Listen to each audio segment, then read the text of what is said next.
I'm not proud of how much I love these ridiculously priced camping items, but honestly, it's too late for me.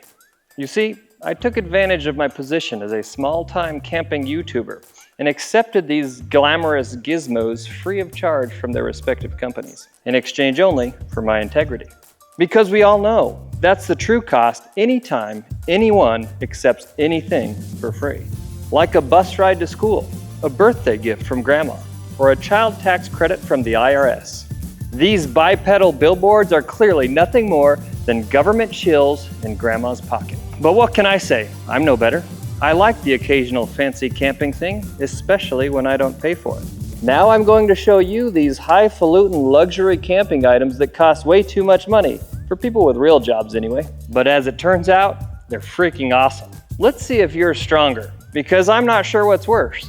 Me selling out to the lowest bidder, or you spending your hard-earned cash on what you're about to see? Virtus et donos. Gear up and get outside. This is the YETI Rambler 1-gallon jug. It costs $130 for a jug. But there are some things I really quite like about it. This jug is made of 18/8 food-grade stainless steel. It's also vacuum insulated, which is going to give it the ability to keep things either cold or hot for a very long time. And by now, most people have some kind of drinkware, a mug or otherwise, that is going to be vacuum insulated, and people are loving those. But a gallon of that is exceptional. I'm gonna fill up my other fancy drinkware with some icy cold water from the house. I filled this up with ice and water about 24 hours ago. Looks cold. It's just a jug, folks, but that does pour smooth. I think there is still ice in there. That is cold water. I like to rib YETI a lot, but turns out they make some nice stuff if you're willing to pay for it. If you're curious, when this is empty, it weighs 4.8 pounds, and it's about 6.5 inches in diameter and about 12.5 inches tall. It's also dishwasher safe. It's got that really nice grippy bottom. I've found that quite effective so far today. So it has this really solid handle with a nice rubberized grip. Easy to grab onto, nice thick gauge. It's not gonna be easily destroyed. Here's that cap. It just screws off like any other cap, but it's not strapped to there, which it does mean this might get lost. I'm sure they sell you a replacement for too much money as well. But the cool thing is, right there and right there, where there's a little indent, magnet. It's not going anywhere. It's also got a little jigger in there to help it pour nicely. They even came up with a trademark name for that, the Glugger Knot. I'm just gonna open it up and see. Oh my gosh, look at all that ice. Then if we look inside, we'll see that Glugger Knot wedge. You can actually pull this out. This can also be put in the dishwasher. But what it does is it gives you a different size. When you stick this in, it pours really nicely. When you take it out, you have a larger hole there compared to when it's in. See what it does there? Let's just see how it pours when you take it out. It does glug a little bit, but not so much with this. Not sure that's worth $130 for that little feature, but it is pretty neat. That's why you weren't hearing it shaking. It's almost solid. It's gonna take a while to melt. That's after a full day, and I've been out in the sun, and about 85 degrees today. Might have to add water to it, and it'll just keep going. Sweet. If I'm being totally honest, this is not something I would have ever purchased for myself, but if I received it as a gift, like I did, I'm very happy with it. Definitely bougie, but definitely cool. And by the way, that YETI jug is really nice on a kayak camping trip like this, where we're packing all our own water because we don't want to filter what's in the river because there's a lot of ag runoff and stuff, so kind of nice. I often have a very hard time sleeping outdoors when I'm camping, and a pillow is essential for me. And those blow-up pillows, no matter how hard they try, always seem to be hard and compact once you lay on it, even if it's a little bit plush on top. There's a couple I found that are better when it comes to backpacking, but when I'm car camping, I prefer just to take my own pillow. But this, the Hest Camp Pillow, is a nice upgrade, and it's more expensive than the pillow I use at home, or all of them combined, and maybe more expensive than my mattress. This costs $129. This is the large size. It weighs 3.2 pounds. They make it in a small and a medium size as well that are obviously going to be smaller than this one. And when totally unfolded, it is 26 inches by 20 inches with as much as 8 inches of loft. And this is how it unfolds. First of all, I should say this cover, called a dust cover, it's even somewhat water resistant, is really nice to be able to just throw in your truck, not worry about it getting dirty, which it will, right? But you want to keep the place you're going to lay your head on a little bit cleaner. And that's where this comes into play. The dust cover, by the way, is made of, I think, a polyester material, or maybe a polyester TPU nylon something or other. And this is just a softer nylon that has some stretch to it. And it is pretty darn comfortable. The fill is a bunch of memory foam and I think some polyester stuff as well. But look at that. It is nice. I can tell you I've slept a lot of nights on this and it's amazing. Would I pay full price for it? Probably not, but I'm not sorry at all that I have it. The shape of it's interesting. It has this curve. They say that's for comfort, and I am a side sleeper most of the time, and so I like to stick my arm under my pillow, so it does sit in there very nicely. I could say after many uses and many stuffings and unstuffings, it's held its shape quite well. So a quality piece of gear it is indeed. I also like that you can take the entire cover off with this zipper here, and you can wash the cover in the laundry machine, which is probably due for about now. Definitely not necessary, but I'm definitely not sorry about it. I have tested a lot of coolers. As of now, I probably have 80 coolers sitting in a storage unit for testing. So when I'm impressed by a cooler, I feel like it has just a little bit of maybe weight to it. This Oyster Tempo Cooler is impressive. It's different than most any other cooler, if not all other coolers I've ever tested. Unlike most coolers that are essentially a big chunk of plastic with a bunch of foam insulation in it, and that's it, and with a lid that closes tight, this one has a little bit more science and engineering that I believe went into it. The Oyster Tempo is made in Norway, where it was also designed. It's made of aluminum, and Norway happens to be one of the largest producers of aluminum in the world. So it makes sense. This cooler weighs 12.3 pounds, which actually isn't a whole lot for a cooler of this size. It's 24 quarts in size, that's the capacity inside. That can hold 36 cans of ice, even with 2 of their ice packs that they sell. The dimensions on it are approximately 20 inches wide by 12 inches deep and 12.5 inches tall. Because it's all made of aluminum, it's also 100% recyclable, but for the price you're going to pay, I don't think you're going to want to recycle it. This cooler costs $445 by itself. You can get a combo pack that includes the cooler, the carry strap, and 2 ice packs for $495. That's even available at REI now. However, I will say the price changes ever since I got this cooler, which I did receive as a free sample when the company was brand new. At that time, I think it was $600 or $700 for that bundle. Then it went down lower, and then it's come back up. So don't quote me on the price on this or any of the other items that you're going to see today for that matter, because they will change, and it'll depend on where you get it. The Oyster Tempo tries to approach 3 main problems with keeping things cold. One is the core insulation. Most coolers are going to have a really thick wall. This has a thin wall design. It's less than 1 inch thick on the sides. Inside, there is still dense foam between 2 layers of aluminum, and it's also vacuum sealed, vacuum insulated. So you're getting like double protection, vacuum insulation and foam.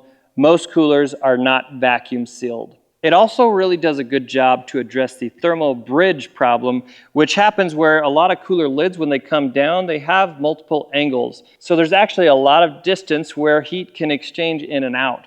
This is a flat top cooler, and the lid sits on there flat with a rubber gasket, and when you clamp it down, it seals tight, which also means you cannot use it with dry ice, but it provides a very good seal, and it almost eliminates that thermal bridge. At least does much better than most coolers. The last thermal problem it addresses is thermal circulation. Because it's made of aluminum, it does that much better than a plastic cooler does. Plastic is an insulator, and when it's thick and heavy, you have to heat up or cool down that whole cooler in order for it to be effective at keeping the things inside cold. Aluminum is a conductor. It will heat up or cool down much more quickly, and I have found that to be true. You take this to the grocery store without any ice, you buy some frozen meat, you put it in there, it will still be totally frozen when you get home. When I have put a thermometer inside for certain tests, I've noticed that it cools down extremely fast. Within about 30 minutes, you are down at or below freezing, depending on how cold the contents of the cooler are. They even say you can use this cooler without ice. Now, that's a little bit hocus pocus, but I did do a test, and you can watch the full video review on this cooler if you want to. I did this test where I just put a cold lunch in there, no ice packs, nothing. And sure enough, 2 or 3 hours later, it was still cold. It could be used as a little refrigerator or a little freezer, depending on the type of ice packs you use, if that's the route you go. In a recent cooler ice test I did, out of 54 coolers tested, this tied for 5th place, and it was the smallest cooler I had out there. So while it certainly is a bougie product and it certainly costs a lot of money, it is one of the most effective coolers I have ever seen. And it's pretty cool looking as well, like the Airstream of coolers. There are a couple things that concern me. It's going to get dents and dings, and that's actually okay. Consider it a patina on something that looks cool. Slap stickers on it if you want. But if the rim here gets damaged, it's probably not going to seal well and be quite as effective. They do sell some replacement parts, but I have a feeling the cost would add up there. While it's one of the most expensive coolers I have in my collection, it's also the one that gets used the most because that size is so convenient and because it's so effective for what it is. On this trip, it's just holding ice so that we can put cold ice in our drinks. And that is a very nice thing to have on a camping trip in the summer when you're exposed to the sun all day long. Yeah, I think the Oyster is the best all-around cooler we have. It goes on every trip. It is a little dinged, which is cool, and you just have to care for it a little more. Yeah. But I love it. I think it is by far my favorite cooler. I would consider just buying one, just to have it if we didn't have one. Yeah, well, with a hat like that, I expect you would. That's true. This right here is the Devos LightRanger 2000. Sounds like a spaceship, I know. But look at this thing. It kind of looks like a spaceship, and it is awesome.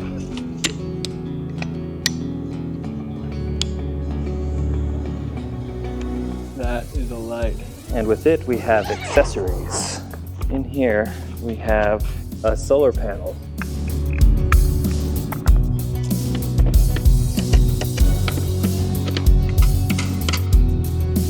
Let there be light.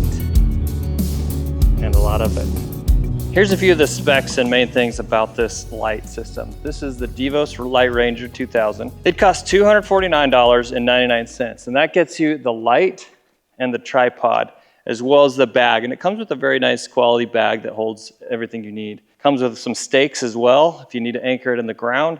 And it comes with a cable and a charger. Then if you want to add things on like I did, this is a 20-watt solar panel that costs an additional $100. This little table attachment that goes on there is an additional $80. And then I've even got this little motion detector. I think it's another $60. So all in, as I have it, is a $490 system. That is not cheap, but man, is it cool. We had this set up at a family reunion at night, and all the kids were out playing badminton and tag and all kinds of things until all hours of the night just having a ball, and this thing made it so they weren't tripping over each other. It telescopes between 3 and 10 feet tall. The total weight of just the light and the tripod is 5 pounds, which really isn't too bad, all things considered.